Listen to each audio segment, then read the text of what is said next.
Hello friends, this is SP Singh and welcome to smart and everyday. प्यारे दोस्तों, बात करेंगे BEd fourth semester. According to Kanpur university, BEd fourth semester में आपका paper second है भारत में शिक्षा के समकालीन मुद्दे, concurrent issues of education in India. इसकी ऑब्जेक्टिव जो क्लास है वो एक क्लास हो चुकी है एंड आज ये क्लास आपकी फर्स्ट रहेगी जिसमें हम लोग सब्जेक्टिव बेस्ड कंटेंट को क्लियर करेंगे। ठीक है, तो जो क्लास एक हो चुकी है उसमें हमने सिर्फ एमसीक्यूज ही डिस्कस किए थे एंड उसको आप देख सकते हैं। तो आज इस क्लास में हम लोग subjective based content chapter first unit first हमारी होगी एंड ये पूरा चैप्टर हम लोग इसमें फिनिश करेंगे। प्राथमिक शिक्षा को समझेंगे, क्या होती है प्राथमिक शिक्षा का लक्ष्य क्या है, प्राथमिक शिक्षा के उद्देश्य क्या है, प्राथमिक शिक्षा की संरचना क्या है एंड आगे फिर प्राथमिक शिक्षा की आवश्यकता, महत्व, भारत में प्राथमिक शिक्षा का विकास। तो इस तरीके से हम इस पूरे चैप्टर को फिनिश करेंगे एंड जो भी स्टूडेंट क्लास में लास्ट तक बना रहता है डेफिनेटली बहुत कुछ सीखने वाला है। हमारा जो कंटेंट होता है वो MCQs based and plus subjective based दोनों तरीके से कंप्लीट किया गया है। पेड नोट्स प्रोवाइड कराते हैं। बीएड थर्ड सेमेस्टर में आप ढेर सारे स्टूडेंट्स जुड़े थे, फोर्थ सेमेस्टर में भी बहुत स्टूडेंट्स जुड़ गए हैं, आप भी जुड़ सकते हैं। ठीक है, पेड में आपको फीस पे करनी होती है एंड जो पीडीएफ होती है हमारी वो आपको व्हाट्सएप पे प्रोवाइड कराई जाती है पीडीएफ फॉर्म में। ये नंबर है, यहाँ पे व्हाट्सएप मैसेज करके इन्फॉर्मेशन ले सकते हैं नोट्स की। Objective subjective both type content आपको मिलेगा।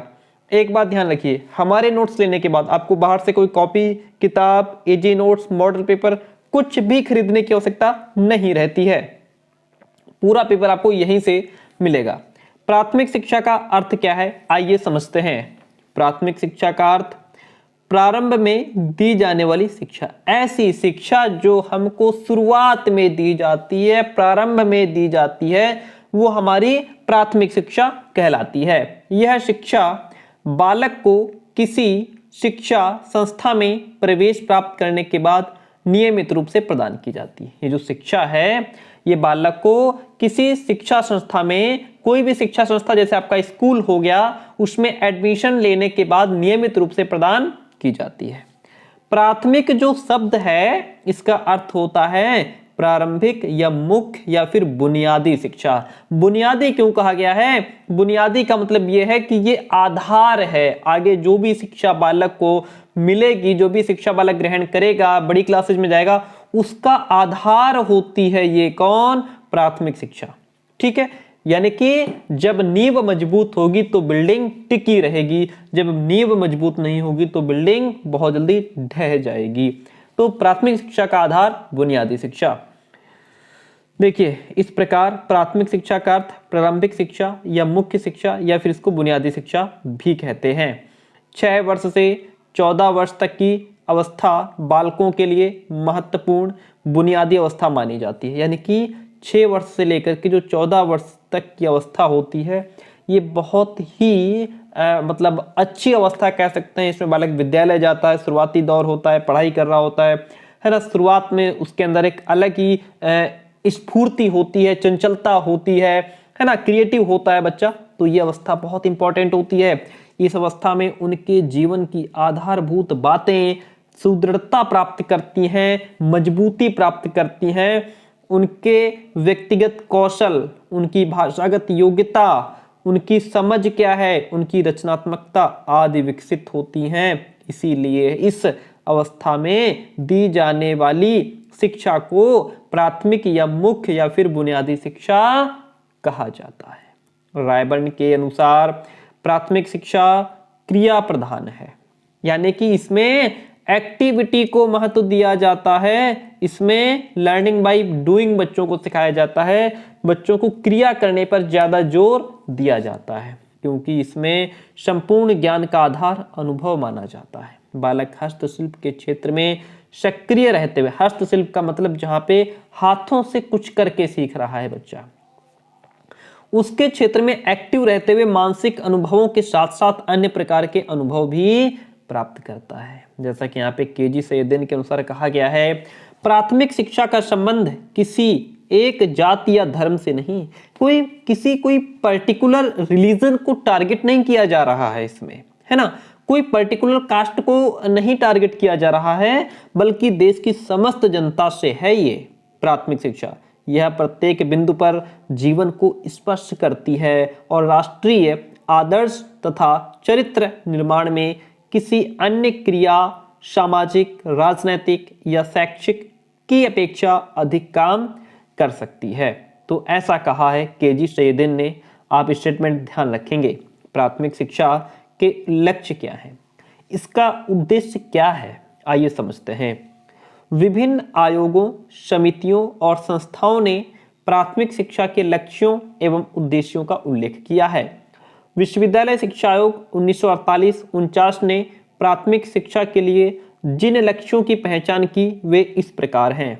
नंबर 1 तो समस्याओं का सफलतापूर्वक समाधान करने के लिए बुनियादी कौशल, स्वतंत्रता और पहल विकसित करना, यानी कि जो भी समस्याएं हैं उनका सक्सेसफुली सॉल्यूशन करने के लिए जो हमारी प्राथमिक शिक्षा है, बुनियादी कौशल हैं, उसको ठीक तरीके से अप्लाई किया जाए।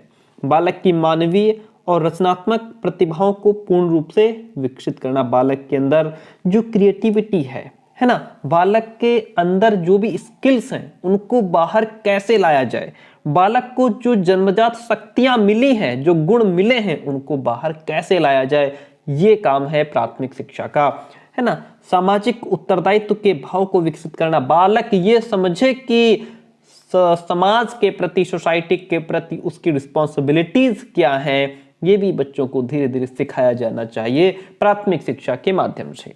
नवंबर 2000 में राष्ट्रीय शैक्षिक अनुसंधान एवं प्रशिक्षण परिषद NCERT द्वारा विद्यालयी शिक्षा के लिए प्रकाशित राष्ट्रीय पाठ्यक्रम की रूपरेखा में विद्यालयी शिक्षा के लिए जो उद्देश्य बताए गए, उनके आधार पर प्राथमिक शिक्षा के कुछ उद्देश्य हम यहाँ पे डिस्कस कर रहे हैं।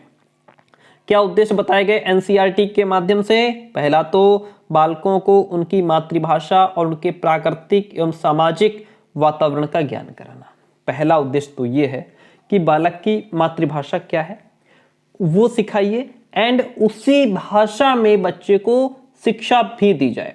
जब बालक अपनी मातृभाषा में किसी चीज को सीख रहा होता है तो उसके अंदर से लगभग एक डर खत्म होता है ना। वो पूरा कंसंट्रेट होकर के चीजों को जो है प्राप्त कर पाता है ना, क्योंकि वो अपनी मातृभाषा में, अपनी भाषा में सीख रहा है, उसको चीजें जल्दी समझ आती हैं। उसको एक नेचुरल एनवायरनमेंट दे करके बच्चे को सिखाया जाए, एक सामाजिक एनवायरनमेंट दे करके बच्चे को सिखाया जाना चाहिए।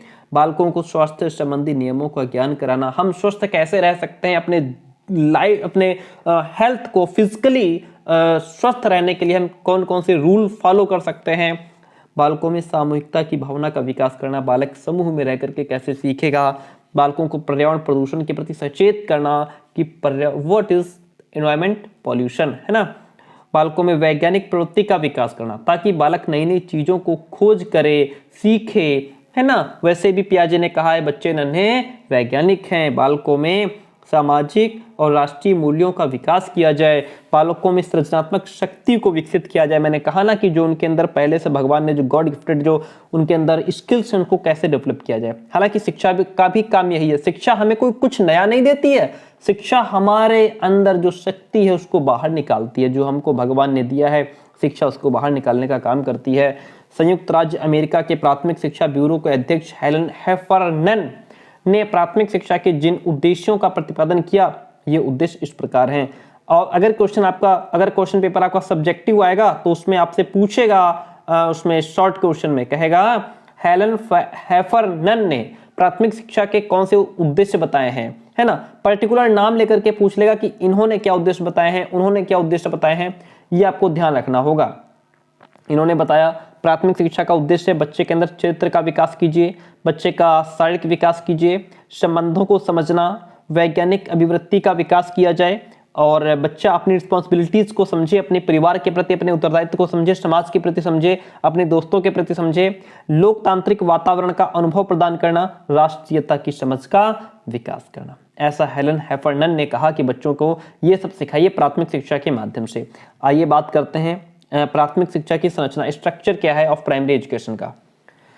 डियर फ्रेंड, चलिए देखिए, सन 1937 में गांधी जी ने बुनियादी शिक्षा की राष्ट्रीय शिक्षा योजना प्रस्तुत की थी। अगर ऑब्जेक्टिव क्वेश्चन हुआ तो क्वेश्चन आपसे पूछेगा बुनियादी शिक्षा की राष्ट्रीय शिक्षा योजना कब और किसने प्रस्तुत की? गांधी जी ने प्रस्तुत की। कब की? तो आप तुरंत लिख देंगे 1937 में की। ठीक है, जिसमें 7 वर्ष से लेकर के 14 वर्ष की आयु वर्ग के बालकों की कक्षा 1 से कक्षा 8 तक की शिक्षा को अनिवार्य कर दिया गया। अनिवार्य क्या मतलब है? बच्चों को जरूर पढ़ाना है। दूसरी बात, निःशुल्क कर दिया गया, कोई पैसा नहीं लिया जाएगा, फ्री में पढ़ो, ऐसा करने का प्रस्ताव किया गया था। तभी से हमारे देश में प्राथमिक शिक्षा की संरचना का अर्थ क्या है? कक्षा 1 से कक्षा 8 तक की शिक्षा से लिया जाने लगा कि कक्षा 1 से कक्षा 8 तक की जो शिक्षा है वो हमारी प्राथमिक शिक्षा होगी। ओके, आप खुद देख सकते हैं कि हमारे नोट्स किस तरीके के हैं, चाहे पेपर आपका ऑब्जेक्टिव हो या सब्जेक्टिव हो। हालांकि ऑब्जेक्टिव एमसीक्यूज क्वेश्चन हम आपको दे रहे हैं अलग से, लेकिन बहुत बेस्ट कंटेंट आपके लिए तैयार किया गया है, कोई किताब इनका मुकाबला नहीं कर सकती है। बाद में इसे निम्नवत 2 भागों में विभाजित किया गया। किसको? कक्षा 1 से कक्षा 8 तक की जो शिक्षा है उसको 2 भागों में विभाजित किया गया। पहले इन्होंने कहा कि पहला तो इसको निम्न प्राथमिक शिक्षा जो है इस 2 भागों में बांट दिया। निम्न प्राथमिक शिक्षा यानी कि कक्षा 1 से कक्षा 5 तक की शिक्षा, दूसरी उच्च प्राथमिक शिक्षा यानी कि कक्षा 6 से 8 तक की जो शिक्षा है वो हमारी उच्च प्राथमिक शिक्षा के अंतर्गत आएगी। ओके, देखिए कोठारी आयोग 1964-66 की बात हो रही है। जो कोठारी आयोग है 1964-66 में प्राथमिक शिक्षा की संरचना के संबंध में सुझाव दिया कि किसने सुझाव दिया? कोठारी आयोग ने। क्या कहा? 7 से 8 वर्षों की प्राथमिक शिक्षा 2 भागों में विभाजित होगी। 4 या 5 वर्ष की निम्न प्राथमिक शिक्षा और 3 या 2 वर्ष की उच्च प्राथमिक शिक्षा, इन दोनों में इसको बांट दिया जाएगा। राष्ट्रीय शिक्षा नीति 1986 में संपूर्ण देश में एक ही प्रकार की शिक्षा व्यवस्था स्थापित करने की बात कही गई। 1986 में कहा गया कि संपूर्ण देश में, पूरे देश में कह सकते हैं पूरे भारत में एक ही प्रकार की शिक्षा स्थापित की जाए, है ना। इसमें कहा गया, क्या कहा गया? इसमें कहा गया कि 10+2+3 की शैक्षिक संरचना को सारे देश में लागू किया जाएगा। क्वेश्चन आपसे पूछेगा भैया ऑब्जेक्टिव में, एमसीक्यूज में, कहेगा किस जो है कि ये जो हमारी राष्ट्रीय शिक्षा नीति 1986 थी इसमें कहा गया, क्वेश्चन आपसे पूछेगा कि 10+2+3 की शैक्षिक संरचना को सारे देश में लागू करने की बात किसमें कही गई है? राष्ट्रीय शिक्षा नीति 1986 में कही गई है, एनईपी 2020 में कही गई है, या हमारी जो 2000 आरटी एक्ट 2009 है उसमें कही गई है, या फिर इन सब में कही गई? तो ऐसे आपको 4 ऑप्शन दे देगा, है ना। अगर आपको याद होगा कि राष्ट्रीय शिक्षा नीति 1986 में बात कही गई तो आप तुरंत टिक मार के चले आओगे, है ना, नहीं तो मुंह लटका के चला आओगे क्योंकि क्वेश्चन गलत हो गया। इसमें कहा गया कि 10+2+3 की शैक्षिक संरचना को सारे देश में लागू किया जाएगा। इस संरचना यानी कि 10+2+3 के अनुसार 5 वर्ष का प्राथमिक स्तर, 3 वर्ष का उच्च प्राथमिक स्तर और 2 वर्ष का हाई स्कूल स्तर होगा। इसके पश्चात 2 वर्ष का उच्चतर माध्यमिक स्तर अर्थात इंटरमीडिएट स्तर और उसके बाद 3 वर्ष का स्नातक पाठ्यक्रम होगा। ये बात किसमें कही गई? राष्ट्रीय शिक्षा नीति 1986 में बात कही गई। नई राष्ट्रीय शिक्षा नीति 2020 में स्कूली शिक्षा के लिए जिस शैक्षणिक संरचना को निर्धारित किया गया है वो है हमारी 5+3+3+4। ध्यान रखिएगा, बहुत जरूर क्वेश्चन आएगा, चाहे तो स्टैम्प पेपर पे लिखवा लो, हम लिख देंगे। एमसीक्यूज में आपसे क्वेश्चन पूछेगा राष्ट्रीय शिक्षा नीति 2020 में जो शिक्षा संरचना हमारी निर्धारित की गई है वो क्या है? आप ध्यान रखेंगे 5+3+3 एंड 4। ठीक है, ये स्ट्रक्चर हमारा 2020 का है एंड जो अभी हम ऊपर पढ़ रहे थे 10+2+3 ये 1986 का है। ओके, इसके अनुसार कक्षा 1 व 2 को फाउंडेशन स्तर, कक्षा 3, 4, 5 को प्राथमिक स्तर और 6, 7, 8 को मध्यवर्ती स्तर के अंतर्गत रखा गया है। ओके, चलिए आगे बढ़ते हैं। अब जो प्राथमिक शिक्षा है उसकी आवश्यकता क्या है और क्या इसका महत्व है, आइए समझते हैं। प्राथमिक शिक्षा शिक्षा की नींव है, जैसा कि मैंने आपको शुरुआत में बताया था। प्राथमिक शिक्षा भविष्य की शिक्षा की नींव है। बालक की जो भी आने वाली शिक्षा है उसका आधार ही प्राथमिक शिक्षा है। तो क्यों ना हम प्राथमिक शिक्षा को इतना मजबूती से बच्चों के अंदर बच्चों को इस तरीके से सिखाया जाए ताकि बच्चा आने वाले समय में बहुत बेहतर कर पाए। इसी पर आगे की शिक्षा निर्भर करती है। यदि नींव कमजोर है तो आगे की शिक्षा में बालक कमजोर ही रहेगा, है ना। प्राथमिक शिक्षा मूल प्रवृत्तियों का विकास एवं संशोधन करती है। बालक कुछ मूल प्रवृत्तियों को लेकर जन्म लेता है, जैसे पलायन हो गया, युत्सा हो गया, विकर्षण है, संवेदना है, जिज्ञासा बालक के अंदर होती है, भोग है, समूह में रहना, विधायकता आदि। ये कुछ मूल प्रवृत्तियां होती हैं जिनको लेकर के बालक जन्म लेता है। प्राथमिक शिक्षा मूल प्रवृत्तियों के मौलिक रूप में संशोधन करती है, उनका परिमार्जन करने का काम करती है और बालक के व्यवहार को उपयोगी और समाज सम्मत बनाती है, ताकि बालक समाज के साथ एडजस्टमेंट कर पाए, सामंजस्य स्थापित कर पाए। प्राथमिक शिक्षा व्यक्तित्व के निर्माण का आधार है। देखिएगा, समझिए, यहां से एमसीक्यूज भी बनेंगे आपके। मनोवैज्ञानिकों ने अपने परीक्षणों और अनुसंधानों के द्वारा यह निष्कर्ष निकाला है कि व्यक्ति के व्यक्तित्व का निर्माण उसकी शैशवावस्था और बाल्यावस्था में सबसे अधिक होता है। व्यक्ति का जो पर्सनैलिटी डेवलपमेंट है, जो व्यक्तित्व का निर्माण है, वो उसका शैशवावस्था में, इन्फेंसी एंड चाइल्डहुड में सबसे ज्यादा होता है। भविष्य में उसे जो कुछ बनना होता है उसके बीज इन्हीं अवस्थाओं में पड़ जाते हैं। इसीलिए शैशवावस्था को भी जो है भावी जीवन की आधारशिला कहा गया है, बाल्यावस्था को भावी जीवन की आधारशिला कहा गया है ना। इसलिए प्राथमिक शिक्षा बालक के जीवन में बहुत महत्व रखती है। यदि प्राथमिक शिक्षा श्रेष्ठ वातावरण में उत्तम ढंग से, उचित मेथड से, सही टीचिंग मेथड का यूज करके बच्चों को दी जाती है तो डेफिनेटली बच्चों के अंदर वो स्थापित हो जाएगी, या यूं कहें कि बच्चों के अंदर से जो भी उनके अंदर विद्यमान है उसको बाहर लाने का काम करेगी।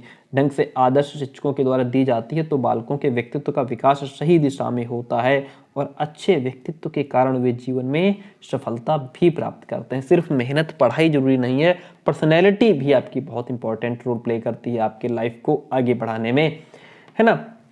प्राथमिक शिक्षा जन शिक्षा है। व्यक्ति को जीवित रहना है, जीवन यापन करना है, समाज में दूसरे लोगों के साथ मिलजुल कर रहना है, अपनी आवश्यकताओं को पूरा करना है। इन सबके लिए उसे कुछ जानना भी है, समझना भी है, सीखना है, और यही जानना, समझना, सीखना ही तो प्राथमिक शिक्षा है। शुरुआत में व्यक्ति को, है ना, सब कुछ जानना है, उसे चीज़ों को समझना है, बहुत सारी चीज़ें उसे, बहुत सारी क्या मतलब सब कुछ सीखना भी है। तो ये जानना, समझना, सीखना सब हमारा प्राथमिक शिक्षा में आता है। प्राथमिक शिक्षा व्यक्ति की दैनिक आवश्यकताओं की पूर्ति में सहायता करती है। प्राथमिक शिक्षा पत्र पढ़ने व लिखने, हिसाब किताब रखने, दैनिक समाचार पत्रों को पढ़ करके देश विदेश की घटनाओं से अवगत होने, क्रय विक्रय करने आदि में बालक को योग्य और कुशल भी बनाती है। आइए बात करते हैं भारत में प्राथमिक शिक्षा का स्वरूप कैसा है। देखिएगा, development of primary education in India. Bharat में प्राथमिक शिक्षा के विकास का अध्ययन 5 कालों में विभाजित करके किया जा सकता है। हम इसको बांट सकते हैं, जैसे वैदिक काल में प्राथमिक शिक्षा कैसी रही, फिर हमारी बौद्ध काल में प्राथमिक शिक्षा कैसी रही, मुस्लिम काल में प्राथमिक शिक्षा कैसी रही, ब्रिटिश काल में प्राथमिक शिक्षा, एंड स्वतंत्रता के बाद हमारा जो भारत जब स्वतंत्र हो गया तो उसके बाद प्राथमिक शिक्षा का क्या हाल रहा। आइए इनको हम समझते हैं अलग अलग करके, ठीक है। सबसे पहले तो वैदिक काल में प्राथमिक शिक्षा की क्या कंडीशन थी, इसको समझते हैं। वैदिक काल में शिक्षा गुरुकुलों में दी जाती थी, ठीक, बात क्लियर हुई। वैदिक काल में शिक्षा गुरुकुल हुआ करते थे, वहां दी जाती थी, विद्यालय नहीं थे, है ना। बालक अपने गुरु के साथ उसके कुल, घर या परिवार में रहकर, या अगर जंगल में उनका कुटी है तो वहां रह करके शिक्षा प्राप्त करते थे, उनके आश्रम में रह करके। बालक की शिक्षा का आरंभ 5 वर्ष की अवस्था में उपनयन संस्कार से होता था। बालक जब पहली बार विद्यालय जाता था तो उसका उपनयन संस्कार होता था। आपसे अगर क्वेश्चन, अगर एमसीक्यू पेपर हुआ तो आपसे क्वेश्चन कहेगा कि उपनयन संस्कार कब होता था, वैदिक काल में, बौद्ध काल में, मुस्लिम काल में, या स्वतंत्रता के बाद ये शुरू हुआ, तो आप लिखेंगे कि वैदिक काल में उपनयन संस्कार होता था। ओके, उस समय शिक्षा का पाठ्यक्रम सीमित था। प्रारंभ में कुछ वैदिक मंत्रों का उच्चारण करना सिखाया जाता था। जो प्रारंभिक शिक्षा थी यहाँ पे बच्चों को सबसे पहले कुछ वैदिक मंत्र हुआ करते थे, उनका उच्चारण करना सिखाया जाता था बच्चों को। ठीक है, जैसे बच्चों से कह दिया बेटा बोलो ओम भूर्भुवः स्वः तत्सवितुर्वरेण्यम, तो बच्चे उसका उच्चारण करते थे। उन्हें कंठस्थ करने को कहा जाता था। उसके बाद उन्हें पढ़ने लिखने की शिक्षा दी जाती थी। शिक्षा का माध्यम संस्कृत था। ध्यान रखिएगा, वैदिक काल में शिक्षा का माध्यम संस्कृत था। फिर आता है आपका बौद्ध काल। यहां से बहुत इंपॉर्टेंट क्वेश्चंस आपके निकलने वाले हैं एमसीक्यूज। बौद्ध काल में शिक्षा मठों में दी जाती थी। ध्यान रखिए, बौद्ध काल में शिक्षा कहाँ दी जाती थी? मठों में दी जाती थी। प्राथमिक शिक्षा में लिखना, पढ़ना, साधारण गणित और बौद्ध धर्म के सिद्धांतों का अध्ययन कराया जाता था। इसमें व्याकरण का ज्ञान भी कराया जाता था। जातक कथाओं से पता चलता है कि प्राथमिक शिक्षा सांसारिक शिक्षा के रूप में दी जाती थी। जो प्राथमिक शिक्षा होती थी वह सांसारिक शिक्षा के रूप में दी जाती थी। इसमें बच्चों को लिखना, पढ़ना, छोटे बहुत जो है जोड़ घटाना, गुणा भाग सिखाया जाता था, और जो बौद्ध धर्म था उसके कुछ सिद्धांतों का भी अध्ययन इसमें कराया जाता था। वैदिक काल की तरह शिक्षण प्रणाली मौखिक ही थी, क्योंकि कागज का इतना आविष्कार नहीं हुआ था। शिक्षा का माध्यम लोक भाषा यानी पाली था। वैदिक काल में शिक्षा का माध्यम संस्कृत था और बौद्ध काल में शिक्षा का माध्यम लोक भाषा यानी कि पाली थी तथा जन सामान्य से प्रचलित भाषाएं थी। इस काल में प्राथमिक शिक्षा का आरंभ पब्जा यानी प्रव्रज्या संस्कार से होता था।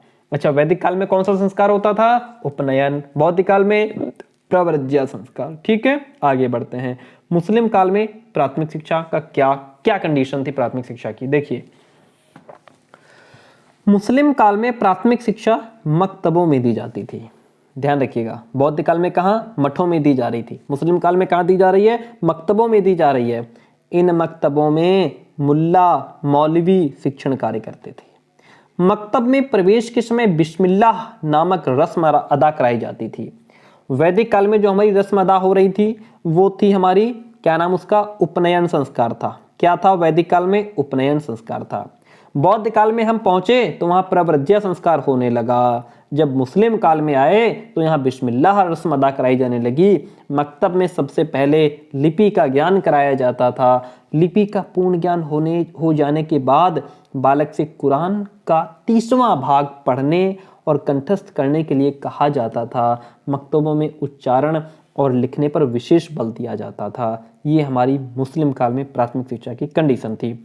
अब हम बात करेंगे इसकी ब्रिटिश काल में प्राथमिक शिक्षा की क्या कंडीशन थी? देखिएगा, भारत में आधुनिक प्राथमिक शिक्षा प्रारंभ करने का श्रेय ईसाई मिशनरियों को जाता है। यद्यपि यह कार्य 16वीं शताब्दी के प्रारंभ में पुर्तगाली ईसाई मिशनरियों के द्वारा शुरू कर दिया गया था। उसके बाद आपके डच, फ्रांसीसी और डेन ईसाई मिशनरियों ने इसके विकास में अपना काफी योगदान दिया, लेकिन इस कार्य को सबसे अधिक गति 17वीं शताब्दी के आरंभ में ईस्ट इंडिया कंपनी के जहाजों के साथ आने वाली ईसाई मिशनरियों ने ही दी थी। उन्होंने सन 1613 से 1757 तक के कालखंड में भारत में स्थान स्थान पर ईसाई मिशनरी प्राइमरी स्कूल खोले और उनमें क्षेत्रीय भाषाओं के माध्यम से शिक्षा की व्यवस्था भी प्रारंभ कर दी। इन विद्यालयों में अंग्रेजी भाषा और ईसाई धर्म की शिक्षा अनिवार्य रूप से दी जाती थी। चलिए, ये तो हो गया हमारा ब्रिटिश काल में प्राथमिक शिक्षा। अब हम बात करते हैं जब हमारा भारत स्वतंत्र हो गया तो उसके बाद प्राथमिक शिक्षा कैसी रही।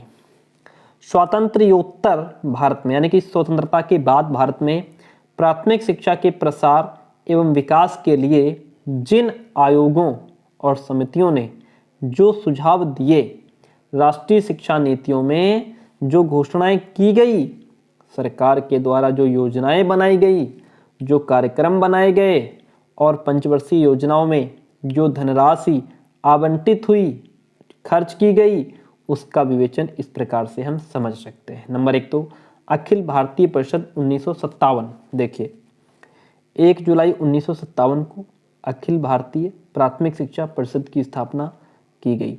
आपसे क्वेश्चन पूछेगा, अखिल भारतीय प्राथमिक शिक्षा परिषद की स्थापना कब की गई? 1 जुलाई 1957 को। ठीक है, इस परिषद के निम्नलिखित कार्य निर्धारित किए गए। इसको क्या क्या कार्य सौंपे गए? इसको कहा गया प्राथमिक शिक्षा के विस्तार के लिए योजना बनाइए, केंद्रीय और राज्य सरकारों को परामर्श दीजिए, प्राथमिक शिक्षा की प्रगति का सर्वेक्षण करना, प्राथमिक विद्यालयों के लिए पाठ्यक्रम और साहित्य तैयार करना, अनुसंधान कार्य को प्रोत्साहन देना। ये अखिल भारतीय शिक्षा परिषद के जो है काम थे, यानी कि अखिल भारतीय प्राथमिक शिक्षा परिषद की जो स्थापना हुई वो इन्हीं जो है उद्देश्यों को लेकर के की गई कि जो अखिल भारतीय प्राथमिक शिक्षा परिषद है वो इन उद्देश्यों को ध्यान में रख करके बालकों को प्राथमिक शिक्षा दी जाएगी। बात करेंगे कोठारी आयोग 1964-66। देखिएगा, भारत सरकार ने शिक्षा के सभी क्षेत्रों पर विचार करके अपनी आख्या देने के लिए डॉक्टर दौलत सिंह कोठारी की अध्यक्षता में भारतीय शिक्षा आयोग का गठन किया। भारतीय शिक्षा आयोग का गठन किसकी अध्यक्षता में हुआ? डॉक्टर दौलत सिंह कोठारी की अध्यक्षता में, इसीलिए इनको कोठारी आयोग भी कहा जाता है। इस आयोग ने प्राथमिक शिक्षा के संबंध में निम्नलिखित सुझाव दिए। क्या कहा इन्होंने प्राथमिक शिक्षा को लेकर के? इन्होंने कहा सन 1975-76 तक 5 वर्ष की प्रभावी प्राथमिक शिक्षा की व्यवस्था देश के सभी बालक बालिकाओं के लिए की जाए। ठीक, इन्होंने ये बात कही।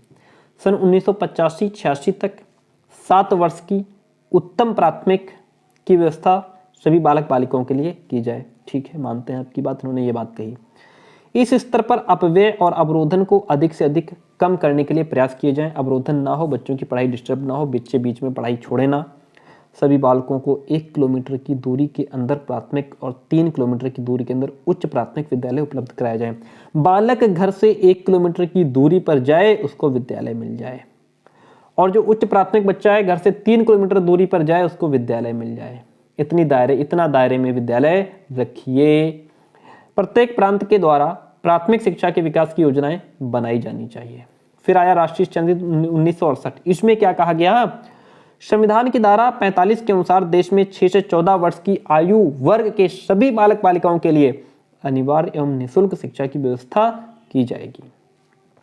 शिक्षा में विद्यमान अपव्यय और अवरोधन की समस्या को समाप्त करने के लिए आवश्यक कदम उठाए जाएंगे, जिससे सभी बालक बालिकाएं स्कूली शिक्षा को पूरी कर सकेंगे। राष्ट्रीय शिक्षा नीति 1986, ये राष्ट्रीय शिक्षा नीति 1968 थी, यहाँ पे 1986 की बात करेंगे। देखिए, प्राथमिक शिक्षा को सर्वसुलभ बनाया जाएगा, आसान बनाया जाएगा। सन 1995 तक 11 वर्ष से 14 वर्ष की आयु वर्ग के 100% बालकों को उच्च प्राथमिक शिक्षा सुलभ करा दी जाएगी। प्राथमिक विद्यालयों की दशा में सुधार किया जाएगा। ऐसे बालक जो किसी कारण से औपचारिक शिक्षा केंद्रों पर नहीं आ पाते हैं, उनके लिए निरौपचारिक शिक्षा केंद्र भी खोले जाएंगे, ऐसा 1986 में कहा गया। फिर आया हमारा राममूर्ति समीक्षा समिति 1990। इसमें क्या कहा गया? देखिए, अभी चलिए पूरे कॉन्सेप्ट को क्लियर कर लेंगे, थोड़ा बचा है।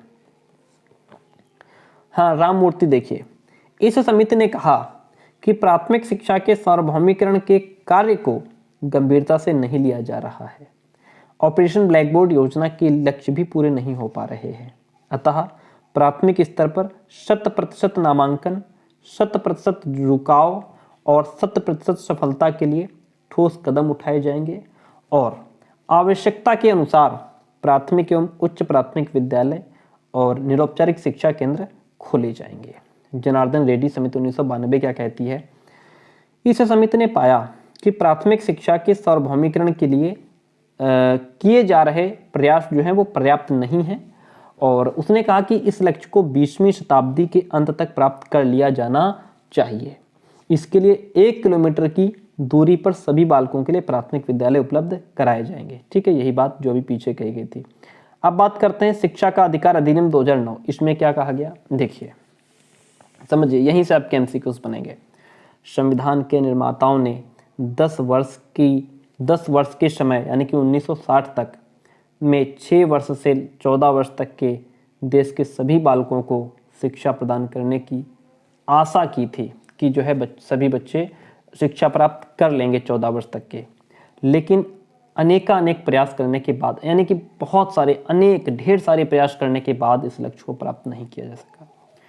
प्रयासों की इस श्रृंखला में सन 2002 में 86वें संविधान संशोधन के द्वारा संविधान में फिर क्या हुआ? एक नया अनुच्छेद जोड़ा गया जिसका नाम 21A था। ओके, जिसमें कहा गया, क्या कहा गया, राज्य 6 वर्ष से लेकर के 14 वर्ष तक की आयु के सभी बालकों को अनिवार्य और बिना फीस लिए शिक्षा उस प्रकार की रीत से जैसा राज्य विधि के द्वारा अवधारित करे व्यवस्था की जाएगी। इस प्रकार शिक्षा को बालकों का मौलिक अधिकार बना दिया गया। इसके साथ ही साथ 86वें संविधान संशोधन के द्वारा संविधान के भाग 4A में जो वर्णित मौलिक कर्तव्य हैं उनमें एक नया मौलिक कर्तव्य 51AJ के जोड़ दिया गया, जिसमें बात ये रखी गई कि माता पिता या अभिभावक 6 वर्ष से 14 वर्ष तक की आयु के बालकों अथवा आश्रितों की शिक्षा के अवसर प्रदान करेंगे। इसे और अधिक इफेक्टिव बनाने के लिए जो भी ऊपर अनुच्छेद दिए गए हैं उनके प्रकाश में भारत सरकार ने शिक्षा का अधिकार विधेयक संसद में प्रस्तुत किया। संसद के दोनों सदनों लोकसभा और राज्यसभा द्वारा इसे पारित करने के बाद 26 अगस्त 2009 को राष्ट्रपति ने इस विधेयक पर हस्ताक्षर करके इसे कानून बना दिया। इसे बालकों का निःशुल्क और अनिवार्य शिक्षा का अधिकार अधिनियम 2009 के नाम से जाना जाता है। ठीक है, 26 अगस्त 2009 को इस पर हस्ताक्षर हुए थे। संक्षेप में इसे शिक्षा का अधिकार अधिनियम 2009 कहा जाता है। सरकार के द्वारा इसे 1 अप्रैल 2010 से संपूर्ण देश में लागू कर दिया गया है। ठीक है, अब बात करते हैं राष्ट्रीय शिक्षा नीति 2020 की। देखिएगा, बहुत इंपॉर्टेंट, यहाँ से तो क्वेश्चन मिलने ही मिलने हैं। नई राष्ट्रीय शिक्षा नीति 2020 में कहा गया है कि सभी बालकों के मूलभूत साक्षरता और संख्या ज्ञान को प्राप्त करना तत्काल रूप से एक राष्ट्रीय अभियान बनेगा, जिसे कई मोर्चों पर किए जाने वाले तत्कालिक उपायों और स्पष्ट लक्ष्यों के साथ अल्पावधि में प्राप्त किया जाएगा। शिक्षा प्रणाली की सर्वोच्च प्राथमिकता सन 2025 तक प्राथमिक विद्यालय में सार्वभौमिक मूलभूत साक्षरता और संख्या ज्ञान प्राप्त करना होगा। इस शिक्षा नीति में ये कहा गया है कि स्कूली शिक्षा प्रणाली के प्राथमिक लक्ष्यों में हमें यह सुनिश्चित करना है कि बालकों को विद्यालय में नामांकन हो और उन्हें नियमित रूप से विद्यालय भेजा जाए, और भविष्य के छात्रों का ड्रॉप आउट दर भी कम किया जाना चाहिए।